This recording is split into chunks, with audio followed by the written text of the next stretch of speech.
요게 지금 웹페이지가 설정이 있다. 이게 크롬 구글닷컴 들어왔어요. 똑같은 화면인데 왜 그래? 인스펙트 누르면은 혹은 여기 뷰 페이지 소스 누르면은 요거를 불러옵니다. 이렇게 불러와요. 되게 신기하게 불러오네. 요거를 불러옵니다. 요게 웹페이지예요. 웹페이지는 요겁니다. 요게 웹페이지예요. 요게 웹페이지인데 브라우저가 이걸 불어온 다음에 자, 여기 있잖아. 여기서 바디 여기 헤더에서 타이틀은 여기에다가 텍스트를 넣어. 바디는 이제 여기 안에다가 텍스트를 넣는 거거든. 자, 여기서 보면은 뭐 좀 있어요. 내려가다 보면은 여기 챕터가 있어요. 그다음에 헤더야. 헤더에서는 헤더를 제일 위에다 매핑을 하고 여기다가 지메일이라든지 이미지를 넣어. 그래서 이렇게 되어 있는 코드를 이런 형태로 바꿔주는 게 브라우저의 역할입니다. 코드에 맞춰서. 그래서 우리는 이 브라우저에서 통신을 하죠. 인터랙션을 하죠. 그러면은 이 브라우저가 자신이 웹페이지에 있는 정보들, 여기 받은 데이터를 토대로 실행하게 됩니다. 그리고 우리는 보통 웹을 만든다는 것, 요 브라우저를 만든다는 게 아니라 요 웹페이지를 브라우저랑 소통할 수 있는 방식으로 만들어 놓는 게 우리가 만드는 웹입니다. 보통 작동 이렇게 하죠. 우리가 주소를 넣어요. 그러면 이 주소는 그 자체로 가치가 없어요. 이 주소가 뭐 DNS로 연결되어 있는 게 있거든요. IP가 있거든요. IP 주소가 있거든요. 이 IP 주소에 있는 것을 가서 받아옵니다. 그래서 URL도 일종의 하나의 매개체이고요. 그 다음에 HTTP 요청을 한다는데 현재 받은 응답이 바로 요겁니다. 요 코드입니다. 요 코드 서버 응답. 그리고 파싱이랑 렌더링을 통해 하고요. 그래서 이 화면이 나오고요. 종종 이 화면이 나오면 이것을 실행하면 끝이 아닐 때가 있어요. 사람들이 막 버튼을 눌러요. 이런 거 눌렀을 때마다 바뀌거든요. 아니면 새로운 정보들을 호출해요. 보면은 뭐 제가 검색했던 거, 뭐 네이버, 뭐 지라 이런 검색했던 거 있죠. 이런 것들이 한 번 더 다시 한번 자바스크립트를 실행해서 한 번 더 나오는 것들이에요. 네, 그렇습니다. 개발자의 역할은 무엇인가? 이게 아니지, 여기죠. 죄송해요. 앱은 사용하기 위해서 다운받고 설치하면 되지만은 웹은 URL만 넣으면 됩니다. URL을 넣으면은 URL에 해당하는 그 IP 주소에 가갖고서는 관련된 데이터를 받아와서 그걸 실행해 줍니다. 브라우저가 실행을 해줍니다. 굉장히 복잡한 과정이 있는데 이런 것들을 통틀어서 다 해주는 게 웹입니다. 그래서 웹이 뭐 앱 어플리케이션보다는 조금 더 복잡할 수도 있고 조금 더 어렵고 조금 더 후에 나왔다. 이고요. 뭐 아까 전에 이야기했던 것 내용인데 조금 자간이 안 맞네요. 네, 웹은 네이티브 웹은 뭐가 다르냐? 배포 업데이트할 때 즉시 반영된다. 별도의 심사가 없다.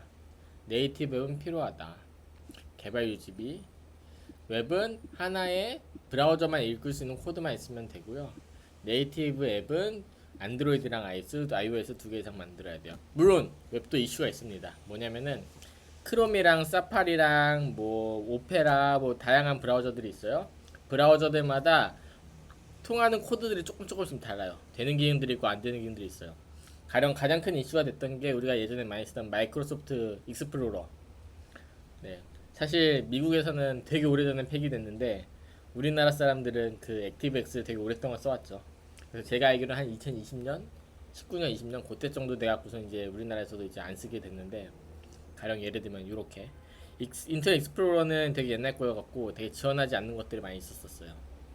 그래서 하나의 코드 베이스이긴 한데 좀 뭐랄까 브라우저에 따라서 좀 작동하는 방식이 다르긴 하다. 성능은 브라우저 렌더링, 그 다음에 얘는 네이티브 렌더링 이 정도 차이가 있고요. 사실 요거는 네, 모르셔도 될 것 같아요. 저도 잘 모르고요. 네, 하드웨어 접근, 네, 카메라, GPS, 푸시 요런 푸시 아니면 이런 것들은 웹으로 개발하면 접근 못해요. 네, 아예 거의 못해요. 왜냐면 웹페이지를 불러와야지만 할 수 있거든요. 푸시는 먼저 정보를 넣는 거예요. 서버에다 먼저 정보를 넣는 거라서 요거는 푸시는 못해요. 그 다음에 GPS 카메라 마찬가지로 접근 거의 못한다고 봐야 되고요. 아예 못하진 않는데 거의 못한다고 봐야 되고, 그 다음에 발견은 뭐 웹 같은 경우는 구글 검색 같은 것들 SEO를 통해 갖고 검색하죠. 근데 네이티브 앱은 앱스토어에서 검색을 합니다. 네, 디자인 자유도는 브라우저가 제공해 주는 만큼 디자인할 수 있고요. 그 다음에 뭐 네이티브 앱은 뭐 안드로이드나 iOS가 제공해 주는 그 가이드라인 안에서 지원할 수 있습니다. 사용할 수 있습니다. 그래서 참 희한한 건데 웹으로 개발했을 때 웹으로 할 수 있는 안드로이드 앱을 기준한다면 안드로이드에서는 브라우저를 통해서 웹을 통해서 구현할 수 있는 것이 네, 그 안드로이드 앱을 통해 안드로이드 그냥 개발 시스템을 통해서 구현할 수 있는 것보다 좀 더 넓어요. 할 수 있는 것들이 좀 더 많아요. 그런 차이는 있습니다. 그리고 웹은 오프라인 거의 불가능하고요. 부분 가능하다고 되어 있는데 거의 불가능하고요. 네이티브 앱은 기본적으로 가능합니다. 통신만 없으면은. 우리가 프로그래밍 언어가 뭔지에 대해서 조금 전에 이야기를 했었죠. 네, 컴퓨터가 이해할 수 있는 그런 언어로 네, 말하는 거고요. 마크업은 마찬가지로 네, 꾸며주는 거, 우리가 화면에 보여주는 것을 꾸며주는 언어예요. 네, 웹페이지의 가장 기본적인 구성은 이와 같습니다. 마크업 랭귀지랑 프로그래밍 랭귀지가 같이 결합되어 있는 형태예요. HTML, CSS, 자바스크립트 요 세 가지가 기본값입니다. HTML은 뭐냐면은 그 웹페이지의 기본적인 구조를 결정하는 요소예요. 네. 우리가 뭐 가령 다시 돌아가 볼까요? 요 화면을 볼 때 우리에게 요 화면의 구조는 크게 중요하지 않기는 해요. 우리한테는요. 근데 요게 보통 언제 중요하냐면은 문서화 됐을 때 조금 중요해요. 뭐 제가 자주 보는 문서는 로레미썸이라는 게 있습니다. 요거 자주 보는데요. 요거는 우리 자바스크립트 그 웹페이지 1세대라고 보시면 될 것 같아요. 제목이 있고 여기에는 이 로레미썸이 뭐지? 라고 하는 페이지에 대해서 소개해주는 서비스예요. 네, 페이지예요. 이게 우리 인터넷의 시작입니다. 모든 정보들이 인터넷이라는 공간 안에서 공유되는 곳. 네, 모든 문서들이 그게 우리가 생각하는 도서관에 있는 책들처럼 도서관에 있는 책들이 모두가 모든 것이 공유되는 곳이 인터넷의 초기 모델이에요. 그래서 내가 로레미썸이라는 거 검색했는데 로레미썸이 뭐지? 라고 검색했을 때 들어갔을 때 로레미썸이 무엇인지 알 수 있게 하는 요 문헌이 인터넷의 시작입니다. 그리고 요 구조에는 제목이 있고요, 대제목이 있고 소제목이 있고요, 그다음 본문 텍스트가 있습니다. 그리고 HTML은 이것도 어떤 게 제목이야, 어떤 게 소제목이야, 어떤 게 부제목이야, 어떤 게 헤딩이야, 어떤 게 패러그래프야, 이런 것들을 구분하려고 만든 게 바로 웹페이지입니다. 네, HTML입니다. 그래서 HTML은 원칙적으로 스타일 값이 없어요. 뭐 이게 예뻐야 돼, 뭐 어떻게 해야 돼 이런 게 없어요. 그냥 읽어야 되는 형태만 있어요. 근데 이거를 처음 만들었을 때 너무 허접한 거예요. 그래서 나온 게 CSS입니다. 그러니까 네, 그러니까 헤딩에 대해서는 다 똑같은 거고 폰트 다 똑같아요. 폰트는 고칠 수 있었다. 근데 아무튼 그래서 근데 우리는 디자이너잖아요. 아 뭔가 얘는 더 크게 하고 싶어, 얘는 좀 더 작게 하고 싶어, 얘는 좀 색을 진하게 하고 얘는 연하게 하고 싶어. 좀 이런 것들에 대해서 막 저거 이렇게 하면 좀 더 예쁠 것 같은데 하는 욕구가 끝도 없어요. 그래서 나온 게 CSS라는 코드입니다. CSS로 이 간격을 조절할 수 있고 크기를 조절할 수 있고 가운데 뭐 디바이더를 넣을 수 있고요. 그 다음에 제목을 더 크게 할 수도 있고 제목을 작게 할 수도 있습니다.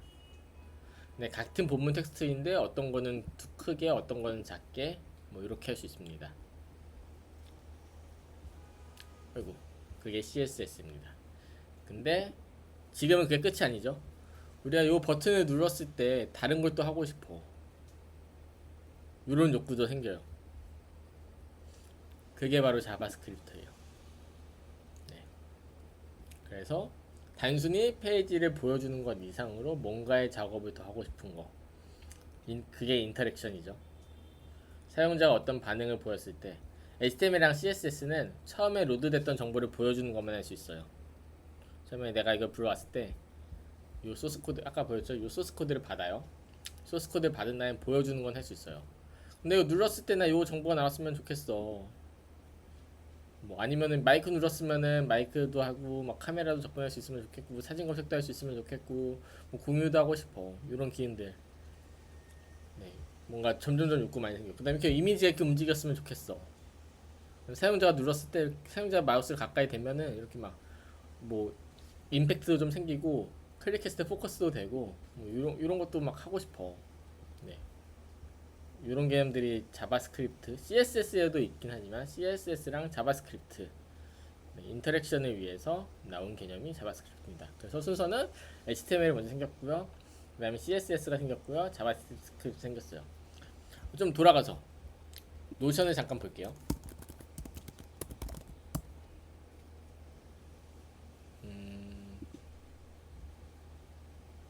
이거 말고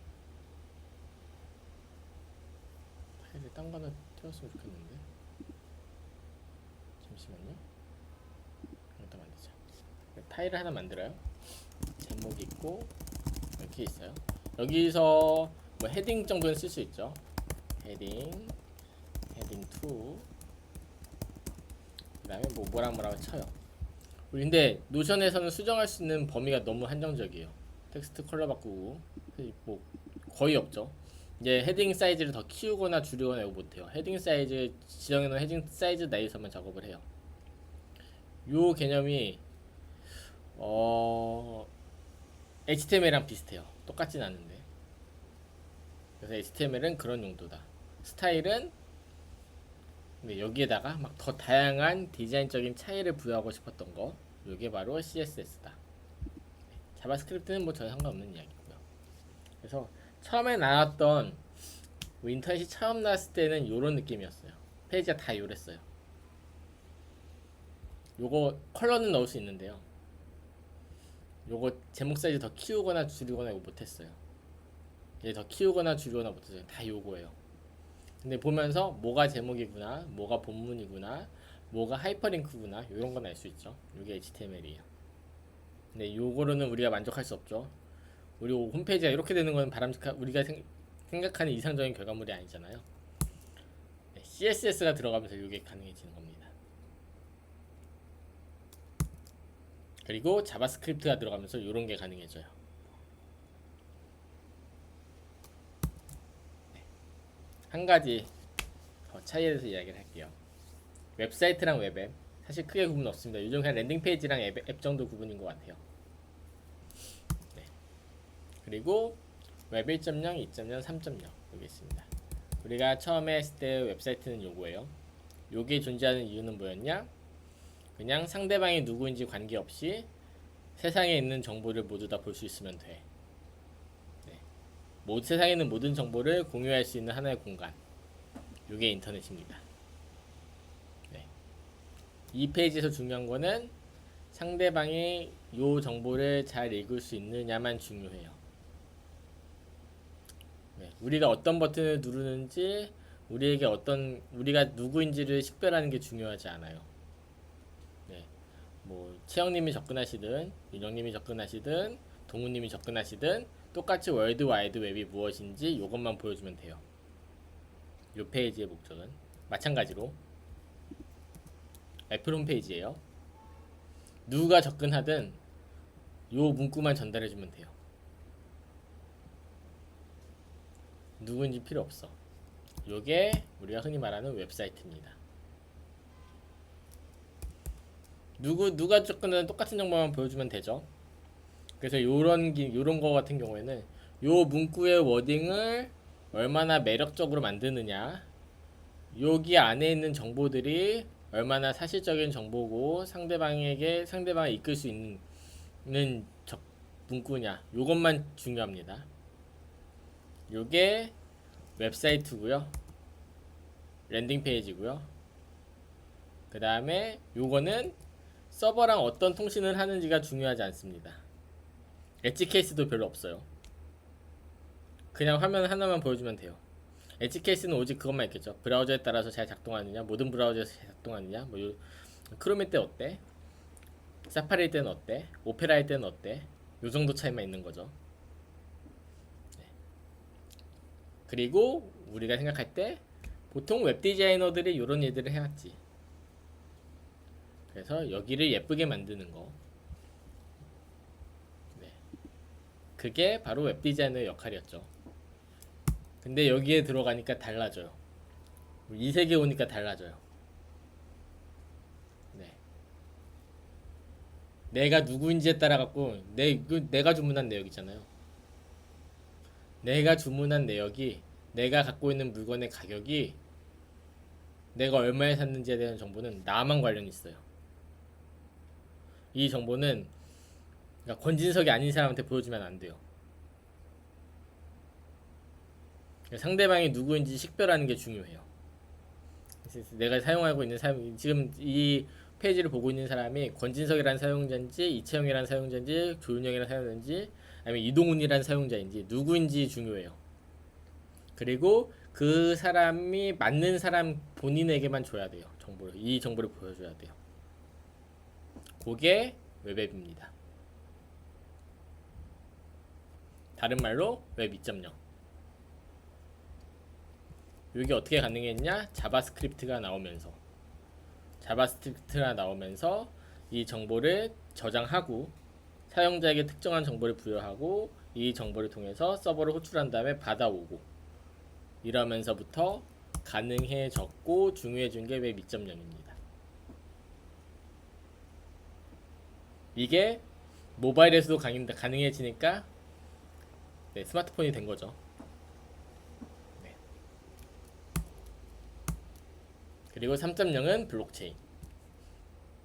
지금까지 1.0과 2.0에서는 데이터를 받아야 될 서버가 있었어요.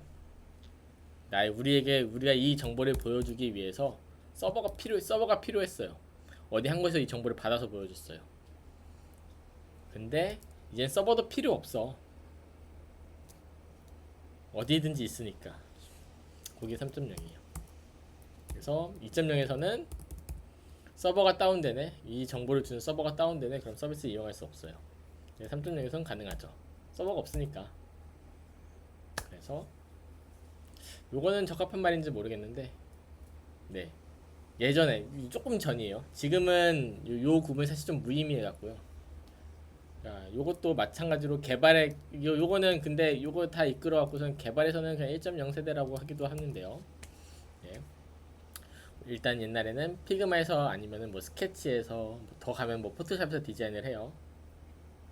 그 다음에 이제 퍼블리셔가 HTML이랑 CSS를 해요. 왜냐면은 개발하는 사람은 동기부여가 다르거든요.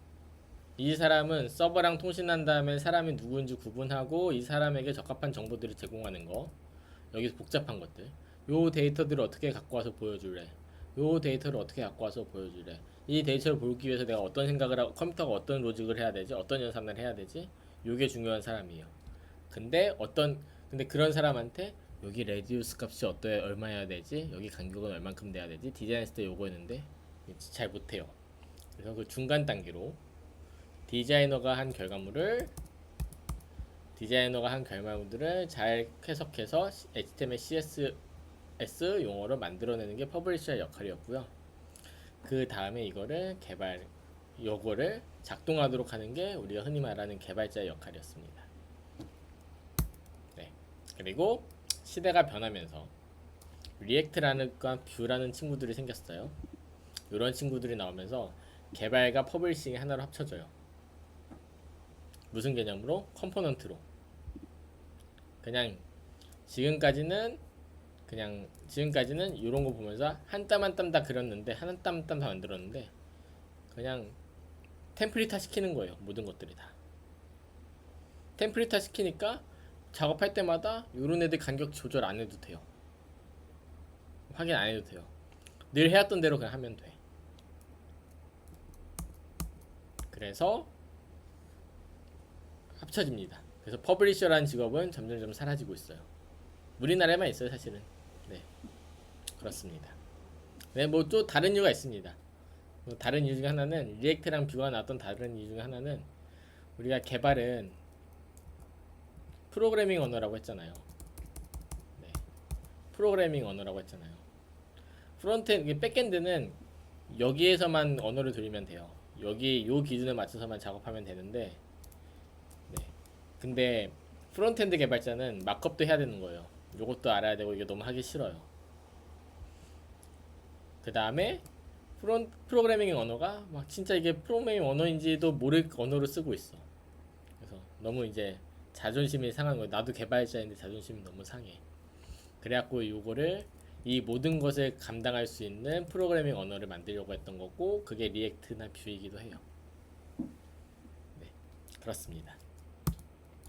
여기까지. 네. 아시면 좋은 것들. 사실 드리고 싶은 말씀은 요거나 상대방이 누구인지 중요하지 않죠. 이런 건 웹사이트 또는 랜딩 페이지예요. 여기에서 중요한 거는 요 버튼을 눌렀을 때 인터랙션이 얼마나 잘 돼, 요게 아니라 요 문구들이 얼만큼 사용자를 설득시켜서 요 버튼을 누르게 하는가, 요것만 중요합니다. 근데 여기에 인터랙션에서는 물론 요 내가 보고 있는 게 무엇인지 잘 이해하는 것도 매우 중요한 정보입니다. 그렇지만은 요런 것만 정리한다고 해서 끝나는 게 아니라 요 버튼 눌렀을 때 어떤 인터랙션이 발생하는지, 얘는 어떤지, 얘는 어떤지, 얘는 어떤지, 얘를 눌렀을 때 어떤 인터랙션이 벌어지고 어떤 에티켓, 어떤 이야기들이 펼쳐지는지 하나하나가 다 중요해요. 요거를 할 때마다 훨씬 더 복잡하게 설계를 해야 됩니다. 그래서 나왔던 게 UX UI 디자이너였고 프로덕트 디자이너예요. 네. 처음에는 그냥 사용자에게 좋은 경험만 제공해주는 디자이너면 될 것 같아 라고 생각을 했는데, 기능이 점점 복잡해지니까 기능에 대해서 이해하고 작동하는 방식을 이해하고 난 다음에 디자인을 해야지 더 좋은 결과물이 나오는 거예요. 그래서 프로덕트 디자이너라는 포지션이 라는 이름이 생기게 된 거죠. 네, 여기까지입니다. 혹시 궁금하신 점 있으세요? 아무도 없으신가요?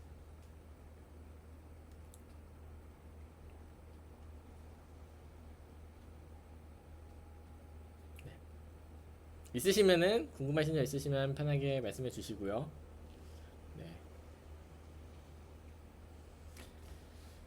이렇게 여기까지만 좀 소개를 드려도, 네, 다뭐 기억을 못 하신다고 하더라도 한 번 정도 들어보신 것만으로도 안 들어본 것보다는 낫지 않을까, 네, 라고 생각합니다.